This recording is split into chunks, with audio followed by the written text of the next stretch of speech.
You live? Am I? We live at 7:30.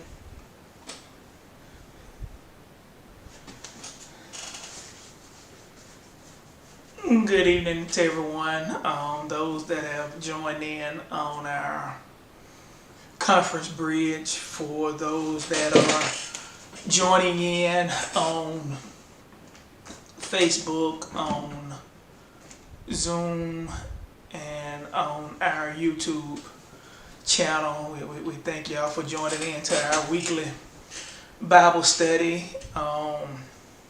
We will be discussing Psalm 15 tonight. Psalm 15 is what we will be discussing tonight. Before we start,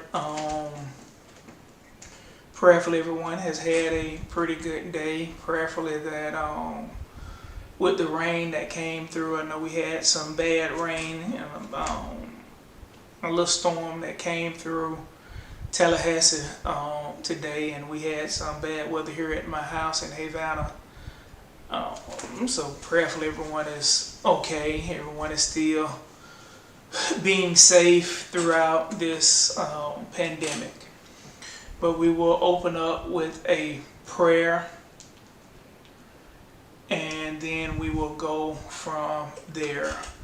Dear gracious and heavenly Father, we thank you for another day. We thank you for this journey that we've been on throughout this day. Lord, as we get ready to study your word, we're asking you to be in every home right now, Lord, in every car or wherever we are gathered at. We're asking you to be in the midst of us right now. We're asking you to open our hearts and our minds to receive what you have for us this evening, Lord. We're asking you to speak to me and speak through me as I teach your word. This we ask in your son Jesus' name. Amen.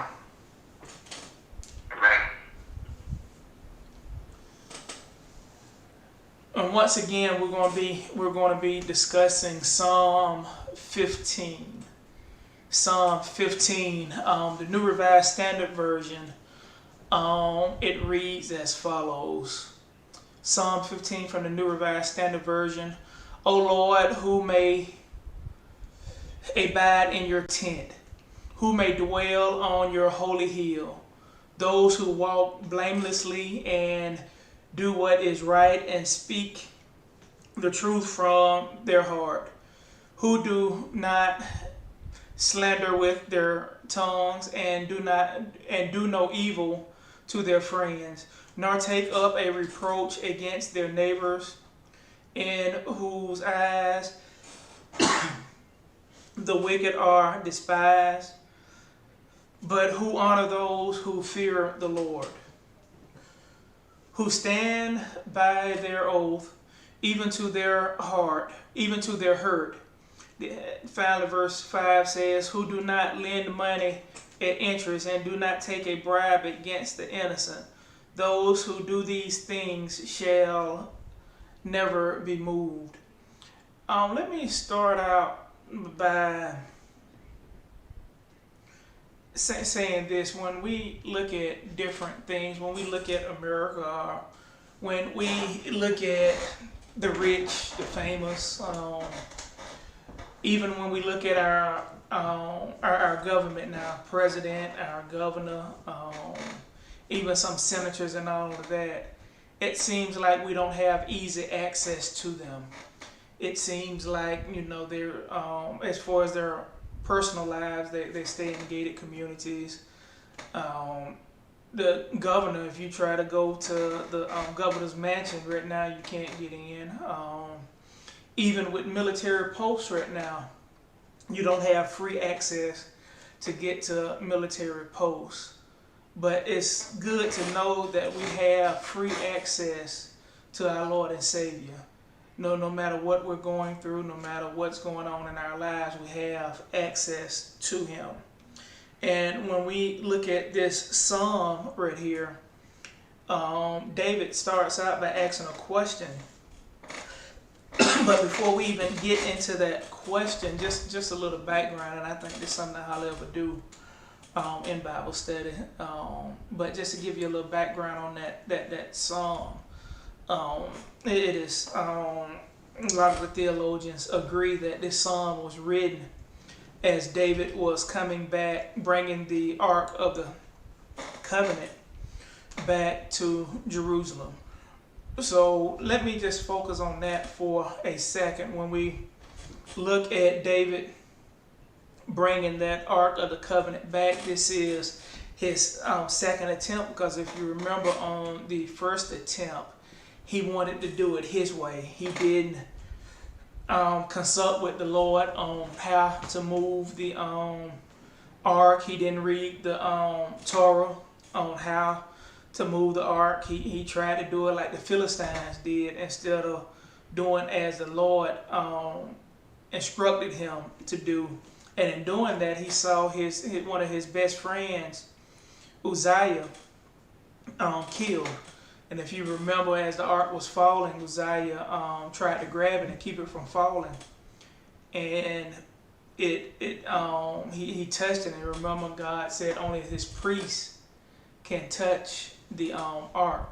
So David, with the failed attempt that first time, and seeing his friend killed as they're moving the ark back to Jerusalem, we see David writing this psalm, and the first thing he asks, "O Lord, who may abide in your tent, and who may dwell in your holy hill?" Now let me also say this, a lot of the times if you read this Psalms, and I know it's one of the Psalms that we kind of glance over because it doesn't have a lot of the stuff like the other Psalms, Psalms 23 or Psalms 100 that we repeat on several occasions. But this is a Psalm that it is genuine, but not only genuine, it poses a question that we can ask ourselves today. O Lord, who may abide in your tents, and who may dwell on your holy hill? Now, this is not David saying who's going to be able to get into heaven, who's going to make it into the gates. David is asking this question for a daily basis. You know, sometimes we sit there and we look at things that are going on, and we wonder to ourselves, is the Lord in the midst of some of the issues that are going on? Is the Lord in the midst of this pandemic? Is the Lord in the midst of the White House? Is the Lord in the midst of some of these meetings that you know that go on the state and local levels? Is the Lord even in the midst of some of our meetings that go on in the church? Is he in the midst of it? Who is dwelling with the Lord? Is the Lord looking over us every day in and day out? Some of us may even ask the question, how can the Lord be with that person when that person is doing nothing but evil? How can the Lord be with this person when they're doing wrong? How can the Lord be with some pastors, some preachers, when they're not living right? I know some ask that question. Then sometimes we ask that question, how are we going to get into heaven? And you remember Jesus told his disciples that it's easier for a camel to go through the needle, the hoop on the needle, than for a rich man to get into heaven. And they ask, well, who can get into heaven? So sometimes we ask that question, how can we get into heaven? Who can get into heaven? But David is not asking that right here. He's asking on a day-to-day basis, who may abide in your tent? Who may abide in your tabernacle? Who may abide in your church? Who may abide in your presence? Who may dwell on your holy hill? Sometimes, you know, we make the comment that we need to respect the church like you respect your house. But sometimes I wonder, is the Lord in your house? Do you remember when Jesus went to the tabernacle, and when he walked in, he saw people selling stuff. He saw all kind of stuff going on, and he made the comment that you have made my house a den of thieves instead of a house of worship, and he tossed over the table. Sometimes I wonder, what would the Lord toss over when he walks in our house? What would the Lord toss over when he's in our presence? What would the Lord do to us if if he came into our house? Because sometimes we've made our house a den of thieves. Sometimes we've made our house a place that is not heaven. And not only that, not only our houses, but some of us have made our communities that way. Some of us have made our jobs that way, to the point that people don't want to come around you or have anything to say because of all the negativity, all of the patronizing that you do, all of the false hope that you give, all of the lying and all of the cussing and backstabbing. They just don't want to be around you.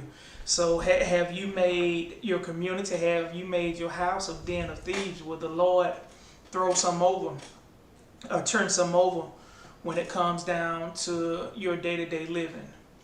And I can imagine David sitting back reflecting over a lot of the stuff that he has been through as a young person, him fighting Goliath, then not only fighting Goliath, having to deal with his own brothers not believing in him. Because remember, before he even fought Goliath, when he went to the king, went to Saul and went to the commanders and asked, who is this person?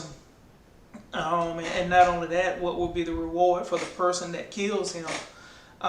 His own older brother looked at him and said, you need to go back and tend to the sheep at our father's house, and didn't believe in him. So he's thinking probably of that, then thinking of him nearly escaping Saul grasp, and his friend being killed. So he could think to himself, who may abide in your tent? And he's probably, in my mind, he's asking this question because the Lord is still with him. After all of the bad things that David has did, the Lord is still blessing him, and the Lord is still keeping him. So sometimes we see stuff and we can ask that question, who can abide in him? Lord, am I doing what I'm supposed to do in order for you to be with me on a daily basis? And sometimes we go through stuff and situations, and we ask, Lord, have you turned your back on me? Lord, did I do something wrong in order to go through what I'm going through? Job asked that. Job's friends asked him, it must be something that you did in order for the Lord to curse you. And Job said, no, I didn't do anything. So sometimes we got to realize the Lord is still with us even when we're going through some stuff. But David starts out by asking this question, O Lord, who may abide in your tent? Who may dwell on your holy hill? But then he goes on to answer that question. In verse 2, he says, those who walk blamelessly and do what is right and speak the truth from their heart. When we look at this, those who walk blamelessly, it is hard sometimes to basically deal with some people. It is hard to it is hard to, how can I say, have conversations with some folk. But what David is saying in this part is not really dealing with people, but it's dealing with your own personal walk with God. People that walk blamelessly, somebody that is trying to live right, trying to do right. Someone who not only is trying to do right, but also is trying to find their way.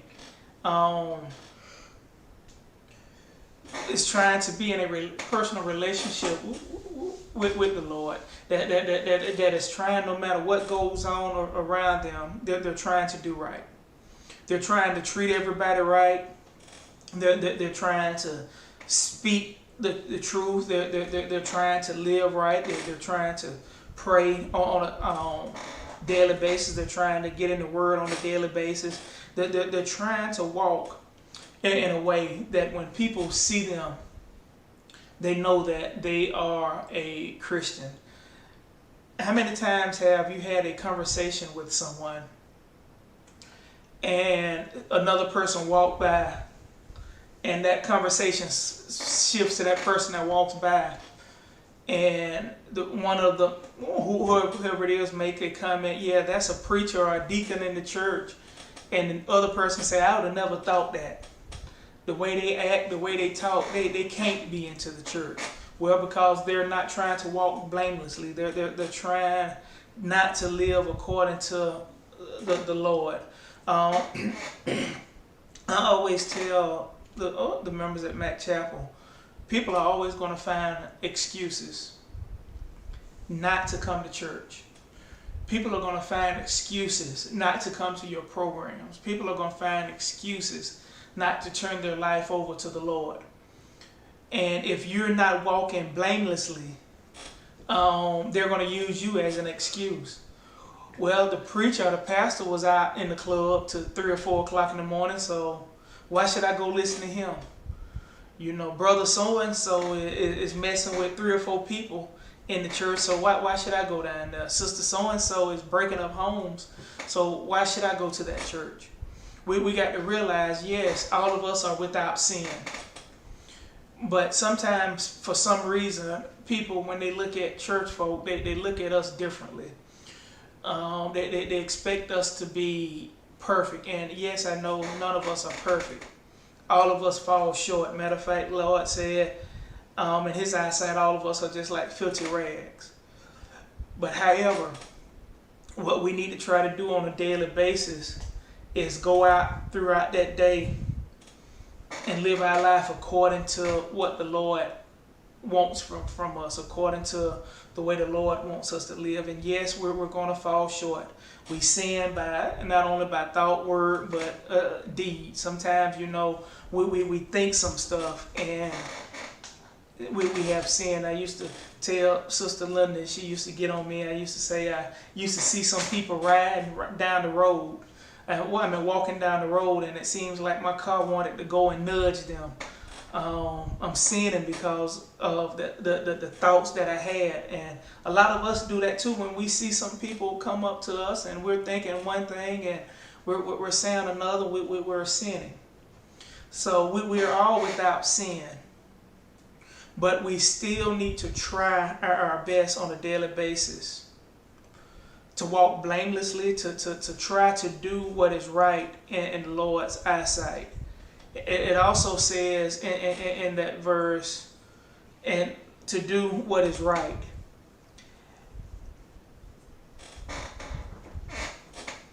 It is, and I can't even say it's hard to do that. It should be easy to do what's right.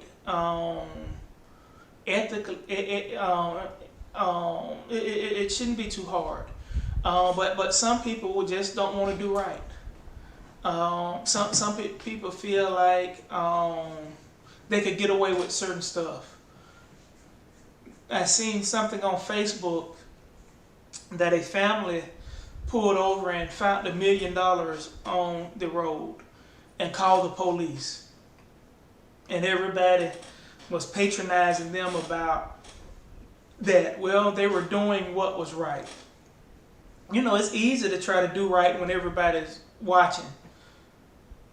But a lot of people don't want to do right when people are not watching. But that's when it is time to do right, because when you think nobody's watching, God is watching. So sometimes, in order to walk blamelessly, we have to, in order to get to that blamelessly walk, we have to do what's right.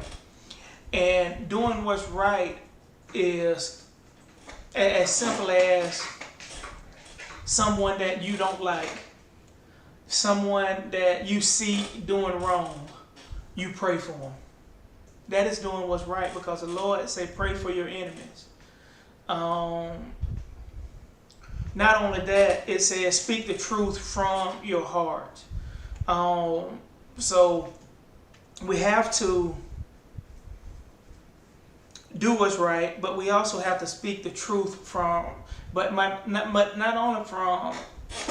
Not only speak the truth, but speak it from your heart. That old Negro saying, "The Lord knows my heart."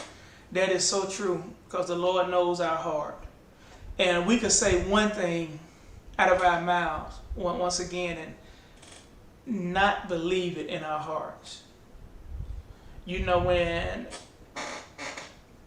a long time ago, it was hard for a man to tell a woman that he loved her.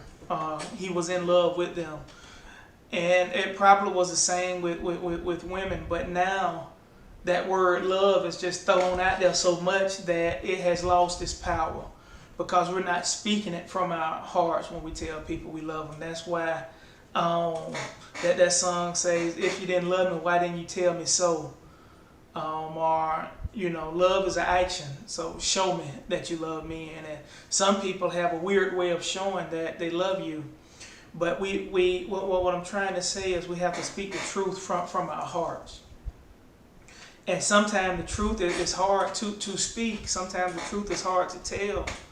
But we have to be able to speak the truth to people. We have to be able to do what's right. Now, I'm not saying you just go out and tell people exactly how you feel, because Pastor Jordan said I need to speak the truth. I need to tell people exactly how I feel. No, that's not what I'm saying. The Lord does stuff in decency and order. If you have a problem with somebody or an issue with somebody, you need to go to the Lord in prayer and ask the Lord to deal with you first. Because while you have a problem with that person, do you know if that person has a problem with you? I always tell people, you know, you could be not sleeping at night, you could be developing ulcers, you can be going through so much stuff because you're having a problem with somebody, and that person is sleeping good because they're not worried about you. So the first thing that I would tell people in that instance is you need to pray and talk to the Lord. You need to ask the Lord what you need to do before you even speak the truth. Before you even start speaking from the heart, you need to ask the Lord to clean your heart up. Ask Him to guide you. So, what do we need to do to abide in the Lord? What do we need to do to have the Lord to be with us on a daily basis? We need to try to walk upright. We need to try to do everything we can to live right. We need to try to speak the truth. Well, how can we speak the truth from our hearts? Well, verse 3 tells us that we do not slander with their tongues, who do not do no evil to their friends. You know, we have a way of phrasing stuff that could hurt people. Sister Linda always tell me I had a way of cutting people by the words that I speak. Had a way of making people feel like they are nothing by the words that I used to speak. You have to be careful. I always say that old saying, "Sticks and stones may break my bones, but words will never hurt." I always say our parents used to tell us that so we wouldn't get in a fight. But there are some words that cut you deeper than a broken bone, because that broken bone will heal.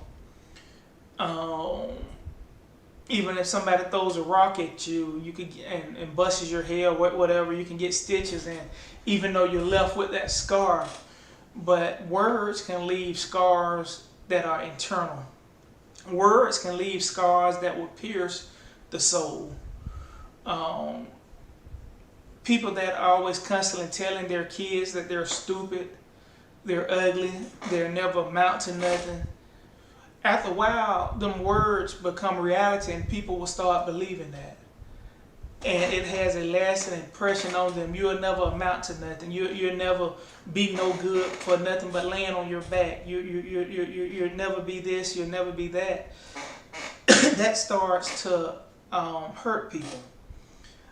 So we have to be careful of the words that we are speaking. Do not slander with your tongue. Do not lie on people. Do not try to make other people look bad so that you can look good. We see that a lot with our president. He always casts blame on people. He will always try to bring up stuff about people that takes the eye off of him. Even you know, this is when we look at a lot of the acts, a lot of the stuff that happened with the cop killings, with black folk dying. The first thing the news media try to do is bring up negativity about the people about the victim. They try to slander that person's name. What we have to do in our day-to-day walks is not try to slander people, not try to make people feel bad, not try to belittle people. Because you know how you feel when you are belittled. You know how you feel when people talk about you. You know how you feel when people lie on you. So why would you do the same thing to other folk? So we have to try not to lie. I'm trying to pick my words carefully here. We have to try not to lie on folk. Matter of fact, I was reading an article about two WWE wrestling superstars, and they were going back and forth, but words became a little personal when it became on a racial line. Now, one of them is talking about suing the other one for slander.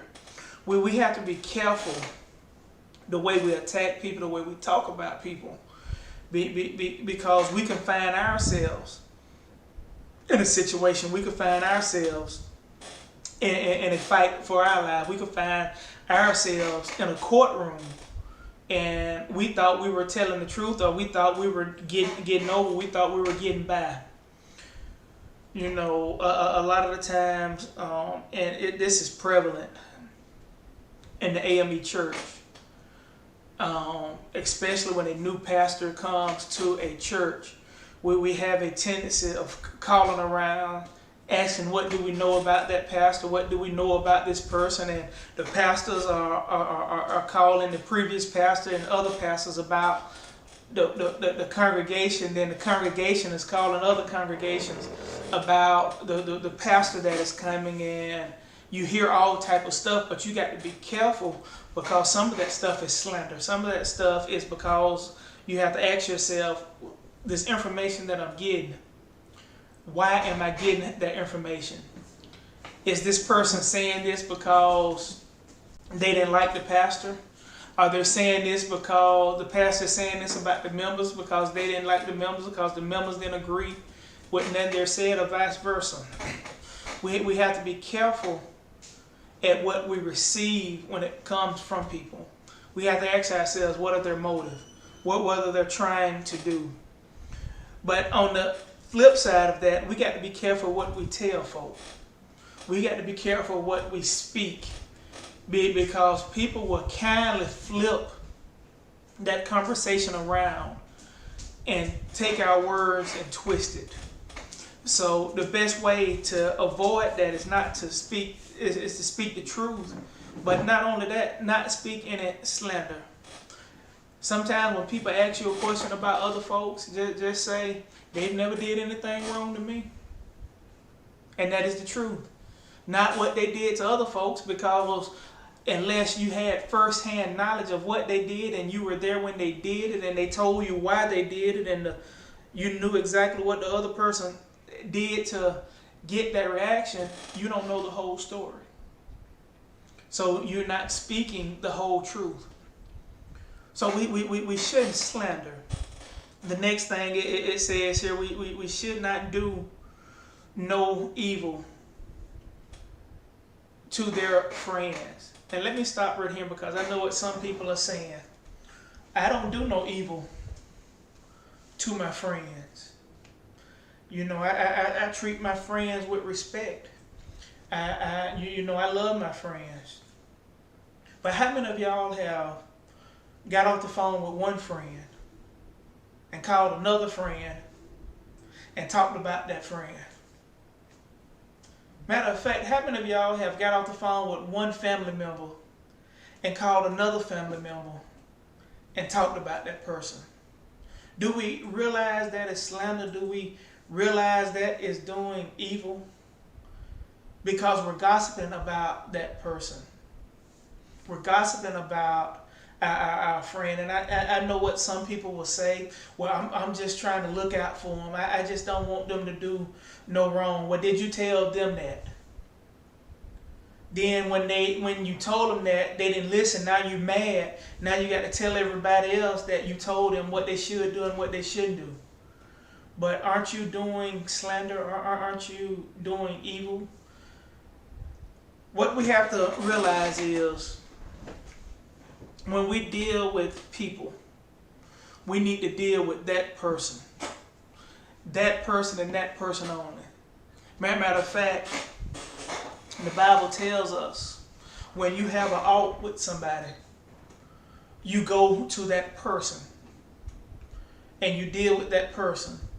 Then if you can't solve that problem, you go to the church, you go to the pastor.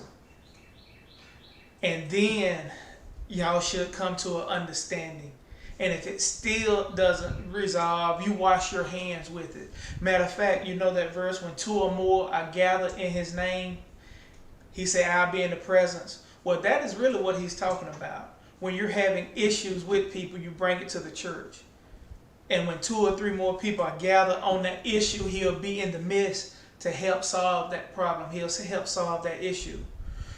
But a lot of the times when we get together and we have a problem with one person, we'll go to another person and try to plead our case to that person to get that person on our side so both of us could team up against that one person. And that is not right. That is a form of doing evil to their friends. That is a form of not giving your friends their just due. That is a form of not giving your family their just due. And not only that, that goes for the people that we don't like. I know this verse said they're friends, but we have to deal with people that we don't like on a daily basis. We have to deal with people that we're not friends with. Matter of fact, even though a lot of us are still working from home, when we get back to work, we're going to have to deal with people that we don't consider our friends. But we still shouldn't do evil to them. We still shouldn't hurt them. We still shouldn't throw dirt or like they say, throw mud on their names. We still should try not to do no evil. So going back to that first verse, how can we abide in the tent? How can the Lord abide with us on a daily basis? We walk blamelessly. We try to do no evil to people we come in contact with. We try to treat people with the utmost respect. We try to treat others like we want to be treated. We try not to hurt them. We try not to say harmful stuff. How do we abide in Lord on a daily basis? We try not to have slander coming out of our tongues. We try not to gossip. We try not to talk about things we don't know about. We try not to deal with people that we know that are doing wrong.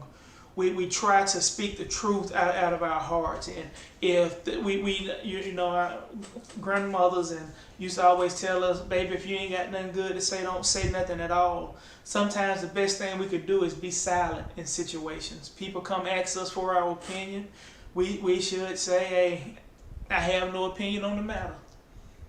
In court, they tell people you don't have to incriminate yourself. And you see a lot of people pleading the field sometimes in situations when people come up to us trying to ask our opinion, trying to ask us what we think it is, what we think about so-and-so. Girl, so-and-so pregnant again. This is her 10th child.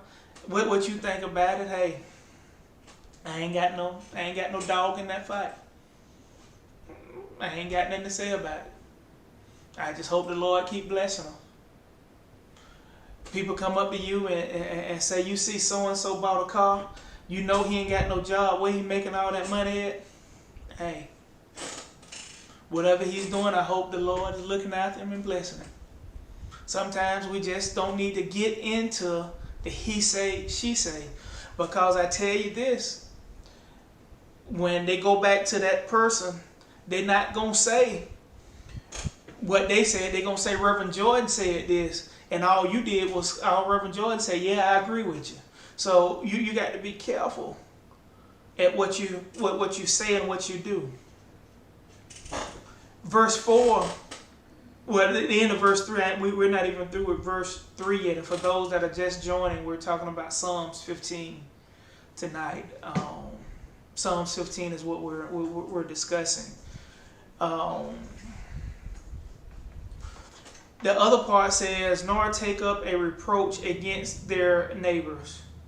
So not only do you not need to do evil towards your friends, but now you don't need to do different things against your neighbor. You don't need to treat your neighbor wrong. You don't need to try to get what your neighbor have. You know, a lot of the times I've noticed when you go through certain neighborhoods, you see one person with some in their yard, and you see a couple of houses down, somebody else has the same thing in their yard, or you go in some communities and all of them got about the same type of cars, all of them got BMWs, all of them got this, all of them got that. And I wonder to myself, are they trying to outdo each other? It's kind of like when you look at these shows and it's Christmas time, and you have one family trying to outdo another family with the lights and all of that. We shouldn't try to outdo our neighbors. We shouldn't try to outlive our neighbors, because what the Lord has for them, He has for them. And what He has for us, He has for us. But not only that, not in just neighborhoods, the person that we come in contact with on a daily basis is our neighbor. And I think that is something that we forget. Yeah, our neighbor is not the person that lives next door to us. It is the person that is standing in line next to us. In this pandemic and this COVID-19, it is the person that when we go into Walmart or go into the stores, and you know Walmart have them sections where it says 6 feet apart, and you turn around and this person is not 6 feet apart from you, that is your neighbor at that particular time. And you need to treat that person with respect. I know you want to tell them, hey, you need to move back these 6 feet. Or right now when people are walking in the stores without masks on and you looking at them funny, that is your neighbor right there. You still need to treat them with respect. You don't need to go up to them and say, hey, look, you need to put on a mask. You need to get out of my face. You need to do this. No. You still need to treat them with respect. And I think we have, when we look at our officers and when we look at people that are afraid of people of color, I think they forget this, that person of color is your neighbor. So you need to treat that person with the same respect that you are expecting. We have so much racism that is going on in this world right now, and I didn't want to go down this road tonight, but I read a couple of articles where this delivery man was taken off a delivery route because the people said they wanted a white delivery driver. I'm seeing in New York where 97% of the people that have been arrested for COVID-19 type activities, meaning not wearing masks, not social distancing, have been of color. A 22-year-old got arrested for not wearing a mask properly, but in other neighborhoods that wasn't the case. So when you see all of that, we have to realize that them folk that want to hurt us, them folk that don't like us, them folk that want to see us hanging from a tree, they are still our neighbors. And we still have to love them in spite of them not loving us. Matter of fact, if we go back to one of our other lessons, we talked about making a sacrifice to the Lord. That is the sacrifice we have to make to the Lord. That is a sacrifice. That is what's that is a definition of walking blamelessly. Trying to love someone that you know want to kill you. Now that doesn't mean you got to be face to face with them on a daily basis. That don't mean you got to be friends with them. That just means you still love them. That means you still pray for them. That means you still talk to the Lord and ask the Lord to forgive them because they know not what they do. But it goes on to say, in your eyes, the wicked are despised. Now, when we look at that word despised, you know, when we say you despise somebody, that is hard. That is a harsh word.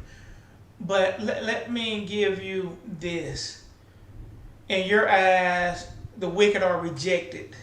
Not so much despised, but rejected on what they do. That means we're not going to condone what the wicked do. We're still going to love them, but we're not going to condone what they do.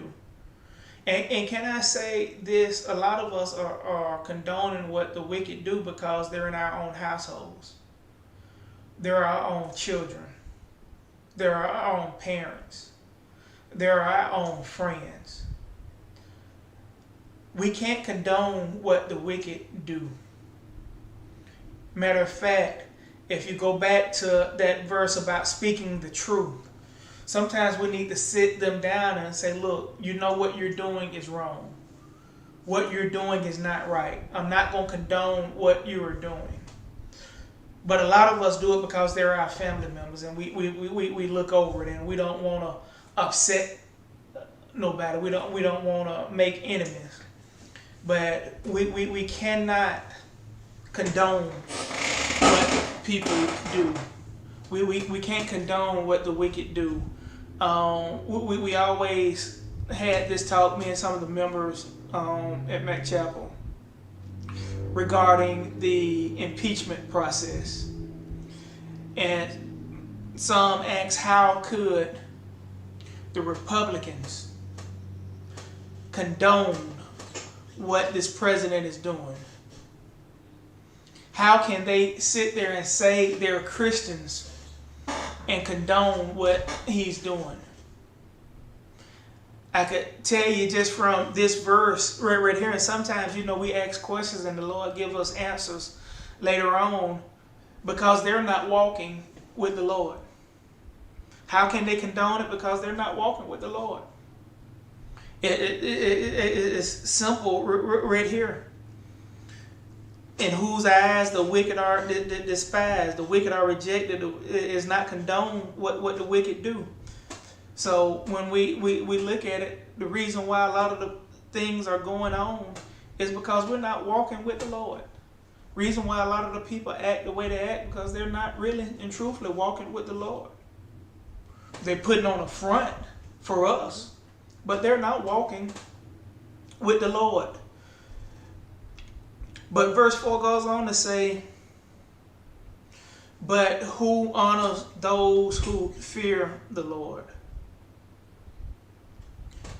When we talking about fearing the Lord, we're not talking about being a fear of, like people have fear of spiders. People have fear of cockroaches. People have fear of snakes. People have fear of lizards. People can't have fear of scary movies. People have fear of height. We're not talking about that type of fear. We're talking about a fear that if I don't do right, the Lord is going to punish me. We're talking about the fear that we used to have from our parents.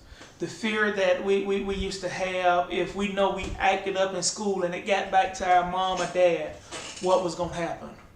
We're talking about the fear that we had when we knew we messed up, that we were going to get chastised and punished. So we try to do everything we can not to get in trouble. That's the fear we're talking about. Matter of fact, have you ever looked at some of the videos now when the little kids get in trouble? And the first thing they say, Mama, I promise I won't do it no more, but Mama, I love you. Mama, it wasn't me, it was a mistake. Mama, it was my best friend, it was my imaginary friend that did it. Because they want to do everything they can not to get in trouble. That is the type of fear we're talking about right here. We're talking about those that have a fear for the Lord. When they mess up, the first thing they do is get on their knees and pray. Or they ask the Lord for forgiveness. And yes, they might not have come to you because they messed up or sinned against you, because the Lord hadn't told them to do that yet, but they're getting on their knees asking the Lord to forgive them for what they have done. We're talking about a fear for the Lord, that when you don't do, when it's a sickness for when you're not in church. And I know this is not probably a good analogy right now because we're not in church right now, but when you didn't go to church on a Sunday, you felt sick. When you didn't show up for a board meeting, you felt sick. And it could have been because you generally had something to do. You had to work. You were sick, but you tried to make a way. And you asked the Lord to forgive you. But not only that, you called a pastor and you called other members, telling them why you weren't going to be there. That is the type of fear that we're talking about. But then verse 4 says something else right here. Who stand by their oath even to their hurt. That goes back to a statement we made earlier. When you know somebody is lying on you, when you have evidence that they're lying on you, lying to you, lying about you, when you know it was them that called the police on you, when you know it was them that went to the boss on you, when you know it was them that went to the pastor and told the pastor all these lies, when they did all of this and they're in your face, and everything in your body starting to seize up because you're doing everything you can not to hit this person, not to tell this person off, to the point to where it's hurting you not to do it, because you know the Lord said, be still and I'll fight your battles. Because the Lord said you need to still show love to your enemy. You still need to pray for your enemy. And you see all of this and it's hurting you. But yet and still you're not saying that. Yet and still you're not giving this person a piece of your mind. You're not doing like some folks say, I'm going to lay down my religion for a minute or two to give this person a piece of my mind. Sometimes we have to make that sacrifice. When we look at Old Testament readings, and they talk about how the people made sacrifices to the Lord, how they made a burnt offering to the Lord. We're making a burnt offering to the Lord when we hold our tongue. We're making a burnt offering to the Lord when we go to our loved ones and say, you know you're not right. You know you're doing wrong. You know that stuff that you're doing is not right. It's not godly. And we take the risk of not speaking to that loved one again because of the truth we're speaking from our heart. That is the hurt that we're talking about. But in getting ready to close out here, verse 5 goes on to say, who does not lend the money at interest? I was always taught, don't lend that you can't afford to give. If you can't afford to give $5, don't lend $5. Because one thing I found out, money will break up friendships, money will break up homes, money will break up churches, money will break up organizations. Now, what David is saying right here, because during that time, people will lend money and they'll put interest on it. I'll give you $1 today, but you got to give me $10 tomorrow. I'll give you $5 today, but I need 15 tomorrow. What he's saying here, if you lend $1, expect $1 back. But even if they can't give you that $1 back, don't throw it in their face all the time. You know, we always say, and this is such a true statement, I read it somewhere, money is not funky until somebody's giving it back to you. What am I saying? When somebody comes up to you and asks you to borrow $5 or $20, the first thing they say, you got $20 I could borrow? Then once you ask them for that $20 back, the first thing they say, here go this funky little money back. Really doesn't have nothing to do with this, but I just always think, I just always find that funny. But when we deal with money, my thing is, if you can't afford to give it, don't lend it. And if you do lend it to somebody, don't tax them for it. Don't keep reminding them that you've let them borrow money. Matter of fact, don't go advertising it to other folk that you let them borrow money. That should be between you and that person. But it also says here, and do not take a bribe against the innocent. We have a lot of politicians that take bribes against the innocent, that will do stuff for their own recognition, for their own pockets. And it hurts the citizens, it hurts the people. And not only in politics, we have people doing it all the time. We have church folk taking bribes. And what do you mean church folk taking bribes? I mean it as simple as, you know, if we get in board meeting and you vote for this, I help you get this program, or I do this for you, or I do that for you. That's hurting other people. And it could be as simple as homeowners association. It could be as simple as at work. So we have to be careful when people come to us asking us to do stuff.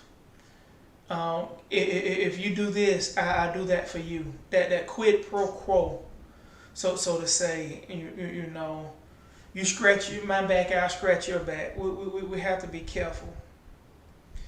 So in my recap, David asks a question. O Lord, who may abide in your tent? Who may dwell on your holy hill?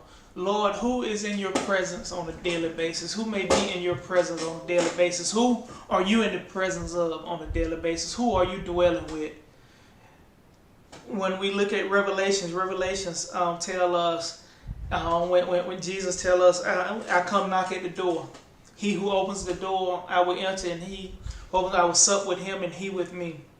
So, Lord, who doors are you knocking on a daily basis? Who are you supping with? Who are you in the presence of on a daily basis? He's in the presence of those that don't try to lend money and go around and announce it. Those that are willing to help others out. Those who, even in the face of their own hurt, even when people are lying on them, even when people are talking about them, they still love their enemies. We're talking about a person that has a fear of God, that has a healthy fear of God. We're talking about a person who is willing to stand up against injustices, who is willing to speak out on